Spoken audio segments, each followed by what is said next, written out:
베드로전서 4장 12절로 19절 말씀입니다. 사랑하는 자들아, 너희를 연단하려고 오는 불시험을 이상한 일 당하는 것 같이 이상히 여기지 말고 오히려 너희가 그리스도의 고난에 참여한 것으로 즐거워하라. 이는 그의 영광을 나타내실 때에 너희로 즐거워하고 기뻐하게 하려 함이라. 너희가 그리스도의 이름으로 치욕을 당하면 복 있는 자로다. 영광의 영 곧 하나님의 영이 너희 이외에 계심이라. 너희 중에 누구든지 살인이나 도둑질이나 악행이나 남의 일을 간섭하는 자로 고난을 받지 말려니와 만일 그리스도인으로 고난을 받으면 부끄러워하지 말고 도리어 그 이름으로 하나님께 영광을 돌리라. 하나님의 집에서 심판을 시작할 때가 되었나니 만일 우리에게 먼저 하면 하나님의 복음을 순종하지 아니하는 자들의 그 마지막은 어떠하며 또 의인이 겨우 구원을 받으면 경건하지 아니한 자와 죄인은 어디에 서리요. 그러므로 하나님의 뜻대로 고난을 받는 자들은 또한 선을 행하는 가운데에 그 영혼을 미쁘신 창조주께 의탁할지어다. 아멘. 성경 속에는 수많은 광야에 대한 이야기들이 있습니다. 예를 들면 야곱의 광야, 요셉의 광야라든지 모세의 광야 이야기는 성경의 대표적인 이야기들입니다. 왜 성경은 이 같은 광야 이야기를 말씀하시는 것일까요? 그런데 광야가 없다는 사람이 있습니다. 나는 인생이 평탄해서 광야를 만난 적도 없다 하시는 분들이 있어요. 또 광야가 있는 사람이 있습니다. 인생의 어떤 순간에 광야를 만난 사람입니다. 때로는 실패라는 광야, 건강 악화라는 광야, 때로는 자녀 문제라는 광야를 만납니다. 그런데 광야가 문제가 아닙니다. 광야 때문에 하나님을 찾고 하나님을 찾다가 자신이 정말로 어떤 사람인지를 발견하게 됩니다. 사랑하는 여러분, 여러분은 어떻습니까? 광야를 만난 적이 있으십니까? 아니면 깊은 광야 속에 계십니까? 이렇게 질문을 바꾸면 어떨까요? 광야가 여러분을 어떻게 바꾸었습니까? 광야입니까? 아니면 광야에서 길을 만들고 계십니까? 광야에 열매가 있습니까? 광야가 없다는 사람으로 살아가는 것은 좋은 일이 아닙니다. 광야가 없는 인생이 되는 것은 축복이 아닙니다. 광야가 없는 인생이 되게 해달라는 기도는 좋은 기도가 아닙니다. 인생은 광야를 만나고 광야 때문에 자신의 인생의 길을 발견하는 것이지요. 예수님도 광야에서의 시험으로 공생애를 시작하셨습니다. 인간의 삶에 들어오셔서 광야를 당하십니다. 인간의 광야를 아시고 그 광야를 위해 함께 고난 당하시는 분이 예수님입니다. 우리가 만날 수밖에 없는 광야에서 길을 만나는 것에 대해서 말씀드리려고 합니다. 첫 번째, 광야는 여러 가지 얼굴을 가지고 있습니다. 우리에게 다가오는 광야는 여러 가지 얼굴을 하고 있다는 얘기입니다. 광야의 첫 번째 얼굴입니다. 이유 없이 일어나는 광야입니다. 우연히 일어나기도 하고 갑자기 다가오기도 합니다. 사고가 나기도 하고 갑작스런 병에 걸릴 때도 있습니다. 특별한 이유가 없습니다. 인생에서 만나는 광야가 그렇습니다. 이유가 없는 것처럼 보입니다. 여러분, 인생에서 일어나는 수많은 일들을 어떻게 다 헤아릴 수 있겠습니까? 광야의 얼굴을 어떻게 알 수 있겠습니까? 광야는 세 가지 얼굴을 가지고 있다고 말합니다. 시련의 얼굴, 유혹의 얼굴, 시험의 얼굴입니다. 같아 보여도 다르죠.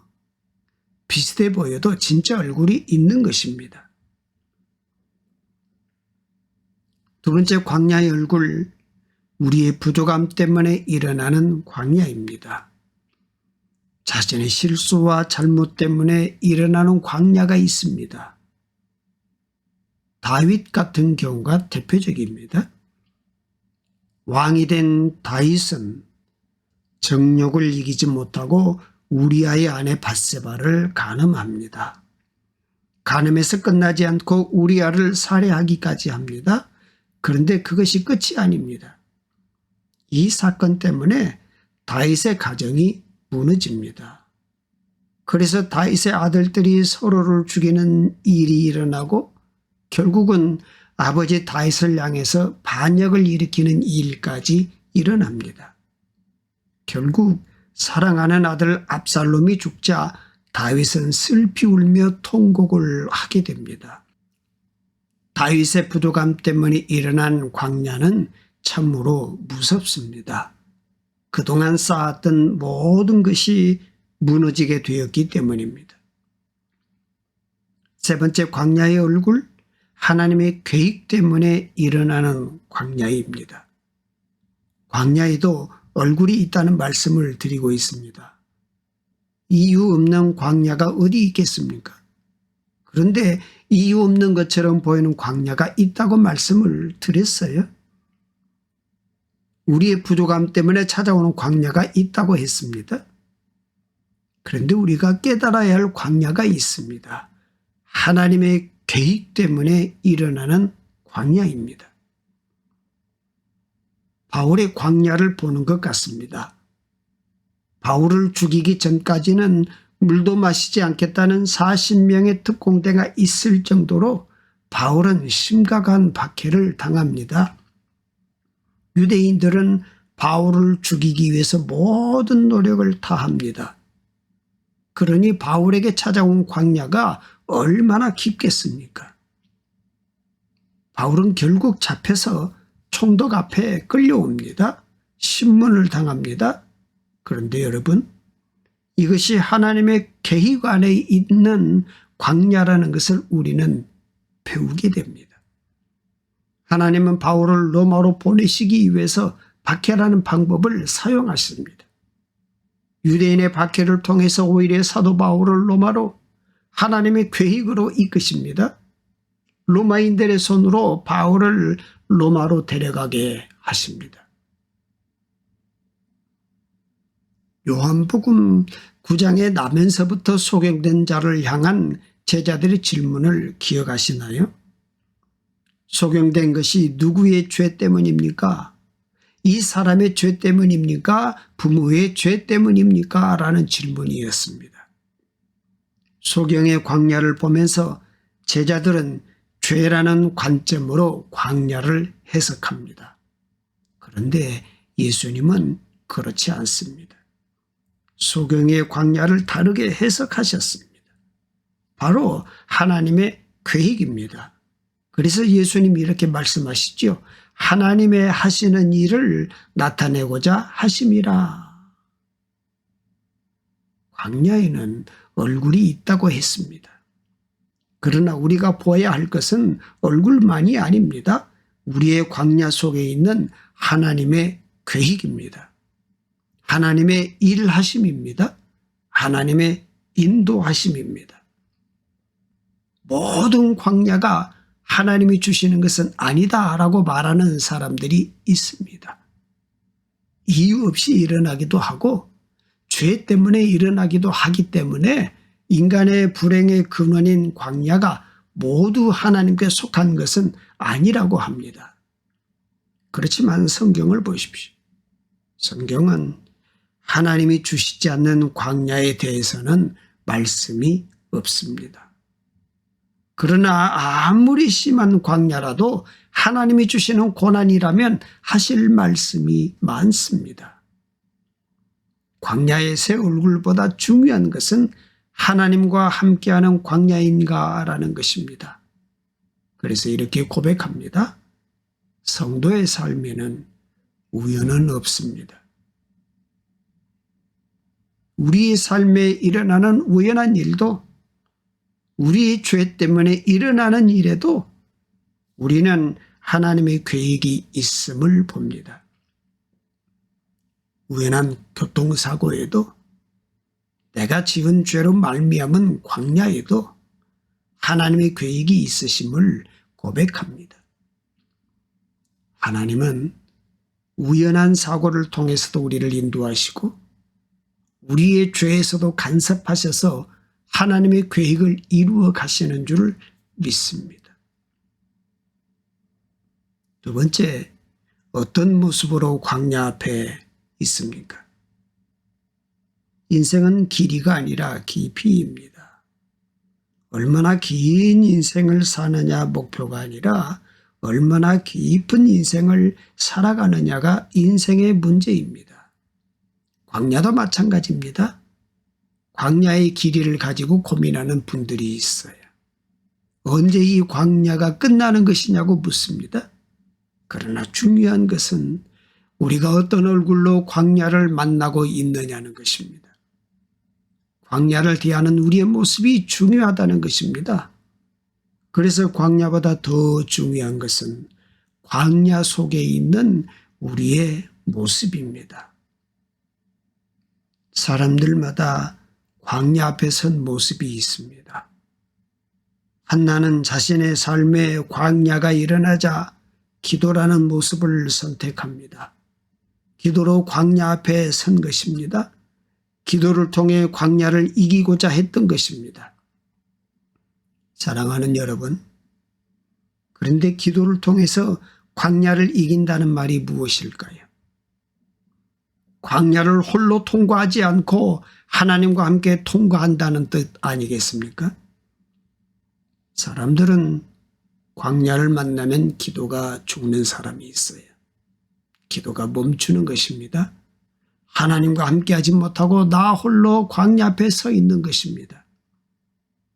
광야보다 위험한 것이 광야에 홀로 서 있는 것입니다. 그래서 성도는 광야가 깊을수록 더 깊은 기도로 나아가야 합니다. 그것이 성도입니다. 다니엘은 나라가 망하고 포로로 끌려가는 광야를 경험합니다. 나이 어린 소년이 목과 발에 쇠고랑을 차고서 2000km가 넘는 곳으로 끌려갔습니다. 가족들과도 헤어지고 귀족의 자녀였던 다니엘은 노예가 되었습니다. 다니엘은 이런 광야를 만나자 뜻을 정하여 라는 특별한 모습을 보여주지요. 다니엘은 자신이 당하고 있는 광야의 현실보다 자신의 인생 가운데 있는 하나님의 뜻을 붙잡고서 광야를 이기고자 했다는 것입니다. 그래서 다니엘은 자신이 당한 광야에서 뜻을 정하여 자신의 광야 앞에 섰던 것입니다. 그러나 반대의 경우도 있습니다. 아브라함은 자식이 없는 광야를 만나자 종 하갈을 통해서 자식을 얻고자 합니다. 하나님의 방법이 아닌 자신의 방법으로 광야를 통과하고자 했던 것입니다. 아브라함의 계획은 성공한 것처럼 보였지만 하나님의 뜻과는 전혀 다른 것이었습니다. 그래서 아브라함 자신뿐만 아니라 이삭도 또 그의 후손도 고통을 당하게 되었습니다. 중요한 것은 고난이 아니라 광야를 경험하는 사람의 모습입니다. 여러분은 어떤 모습으로 광야 앞에 서 계십니까? 하나님이 여러분의 광야 가운데 계십니까? 오늘 본문 베드로전서는 1세기에 박해받는 교인들에게 쓰여진 편지입니다. 그래서 편지에서 베드로 사도는 이렇게 말합니다. 12절입니다. 사랑하는 자들아, 너희를 연단하려고 오는 불시험을 이상한 일 당하는 것 같이 이상히 여기지 말고 그랬어요. 큰 핍박과 박해라는 광야가 일어났는데 베드로 사도는 그것을 이상히 여기지 말라 이렇게 말합니다. 오히려 이렇게 말하지요. 13절에 오히려 너희가 그리스도의 고난에 참여하는 것으로 즐거워하라. 이는 그의 영광을 나타내실 때에 너희로 즐거워하고 기뻐하게 하려 함이라 그랬습니다. 베드로 사도는 즐거운 얼굴이 되라고 합니다. 큰 어려움과 깊은 광야처럼 보이는 일에 즐거운 얼굴 모습으로 광야 앞에 서라고 권면하고 있습니다. 어떻게 즐거운 얼굴로 광야 앞에 서라고 말하는 것입니까? 즐거운 얼굴의 비밀이 무엇입니까? 어떻게 광야를 만났는데 즐거울 수가 있을까요? 베드로 사도가 이렇게 말합니다. 14절 15절입니다. 너희가 그리스도의 이름으로 치욕을 당하면 복 있는 자로다. 영광의 영 곧 하나님의 영이 너희 이외에 계심이라.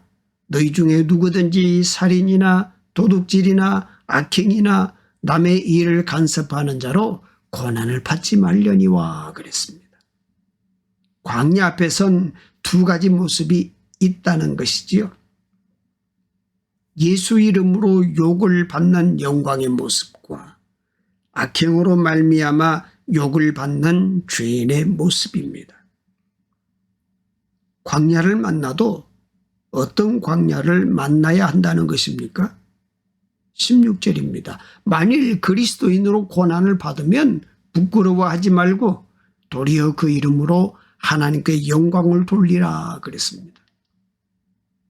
이 광야에는, 이 고난에는 하나님의 영광이 있는 줄 믿습니다. 이 광야가 나를 바꾸고 내 가정을 바꾸고 우리를 살릴 줄 믿습니다. 이 광야를 통해 하나님이 일하실 줄을 믿는다고 말하는 믿음의 광야가 되라는 말씀입니다. 사랑하는 여러분, 여러분은 어떤 모습으로 광야를 지나가고 계시나요? 세 번째, 광야를 이겨야 인생입니다. 인생에는 광야가 있습니다. 여러 가지 얼굴을 하고 있습니다. 그러나 중요한 것이 있습니다. 어떤 얼굴을 한 광야이든지 광야를 이겨야 합니다. 광야에 넘어져 절망하는 사람들이 있습니다. 이기지 못하고 있는 것이지요. 어떻게 광야를 이겨야 할까요? 오늘 말씀의 1세기 교인들은 믿음 때문에 심각한 박해와 핍박을 받았습니다. 함께 신앙생활을 하던 사람들의 배교도 경험했습니다. 믿음 때문에 가정이 깨어지고 자녀들과 헤어지고 재산을 잃어버리고 살던 곳을 떠나야 했습니다. 심각한 위험이 아닐 수 없지요. 그러나 이들에게 베드로 사도는 영광의 노래를 알려주었습니다. 영광의 노래가 무엇일까요? 믿음의 사람들이 광야를 만났을 때 부르는 노래가 있습니다. 그것을 영광의 노래라고 합니다. 나의 광야에 하나님이 받으실 영광이 있는 줄을 믿는 것입니다. 광야를 통해서 내 인생에 전환점이 일어날 것이라는 고백입니다. 광야를 만나면 절망의 노래를 부르는 사람들이 있지요. 절망의 노래를 부르면서 광야에 지고 마는 것입니다. 그래서 베드로 사도는 1세기 교인들에게 영광의 노래를 부르라고 권면합니다. 영광의 노래는 광야가 아니라 광야 뒤에 계시는 하나님의 계획을 바라보는 노래입니다. 베드로 사도는 1세기 교인들에게 광야를 이기는 법을 가르쳐주고 있습니다. 사랑하는 여러분, 절망의 노래를 부르는 사람이 되지 마십시오. 누구 때문이라고 하지 마십시오. 여러분을 상처낸 사람들의 이름을 부르지 마십시오. 그러면 광야에서 얻을 것이 아무것도 없습니다. 광야를 이기지 못합니다. 나만 겪는 고난이라고 하는 사람들입니다. 절망의 노래를 부르면서 함께 망하는 것입니다. 시편 3편은 다윗이 아들 압살롬의 반역으로 예루살렘을 버리고 도망갈 때 지은 것입니다. 여호와여, 나의 대적이 어찌 그리 많은지요. 일어나 나를 치는 자가 많으니이다. 많은 사람이 나를 대적하여 말하기를 그는 하나님께 구원을 받지 못한다 하나이다. 여호와여, 주는 나의 방패시요 나의 영광이시요 나의 머리를 드시는 자신이이다. 다윗이 부르는 영광의 노래입니다. 아들 때문에 왕위를 잃고 도망자로 왕궁을 버리고 떠나는 사람이 부르는 노래입니다. 이 시에는 나의 방패가 되시고 나의 영광이 되시는 하나님에 대한 노래가 가득합니다. 하나님이 내 머리를 드시는 자, 즉 머리는 권위인데 나를 왕이 되게도 하시고 안 되게도 하시는 분이 하나님이시라는 고백입니다. 영광의 노래이지요. 다윗은 영광의 노래를 부르면서 자신의 광야 앞에 서 있는 것입니다. 우리 인생에도 광야 같은 상황들이 종종 찾아옵니다. 그럴 때 우리는 그저 외로워하고 고통스러워하며 그저 그런 상황을 벗어나려고만 합니다. 그러나 우리의 모든 삶을 한치의 오차도 없이 이끌어 가시는 하나님께서 괜히 광야 같은 시간을 주실 리가 없습니다. 하나님께서 우리의 삶에 대해 선하신 뜻과 계획을 가지고 계시다는 사실을 기억하면서 우리의 삶을 하나님께 전적으로 맡기시지 않겠습니까? 다른 사람들이 우리의 광야의 시간을 어떻게 지나왔는지에 대한 기록을 읽을 때 흥미진진하게 읽을 수 있게 합시다. 그것이 우리의 간증이 될 것이고 우리의 자손들에게 신앙적 유산이 될 것입니다. 광야는 주님과의 만남의 장소입니다. 이 광야에 어떻게 서시겠습니까? 우리 인생의 생사복을 주관하시는 하나님 아버지 찬양합니다. 우리로 하여금 생명으로 존재하게 하시고 우리의 삶 가운데 세밀하신 관심과 사랑으로 동행하여 주시니 감사합니다.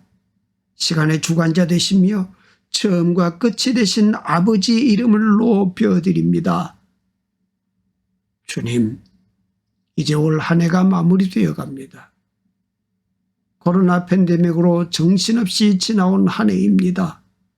확진자와 가족들, 방역당국, 팬데믹으로 경제적 손실을 입은 이웃들을 지켜주시고 회복의 은혜를 베풀어 주시옵소서. 광야의 환경이 닥쳐도 한치 오차도 없이 인도하시는 하나님의 손길을 신뢰하며 찬송하며 감사하게 하옵소서. 우리의 존재와 삶으로 예수 그리스도를 온전히 기억하고 드러내는 제자가 되어 우리를 통해 복음이 막힘없이 흘러가게 하옵소서. 모든 말씀을 예수님의 이름으로 기도합니다. 아멘.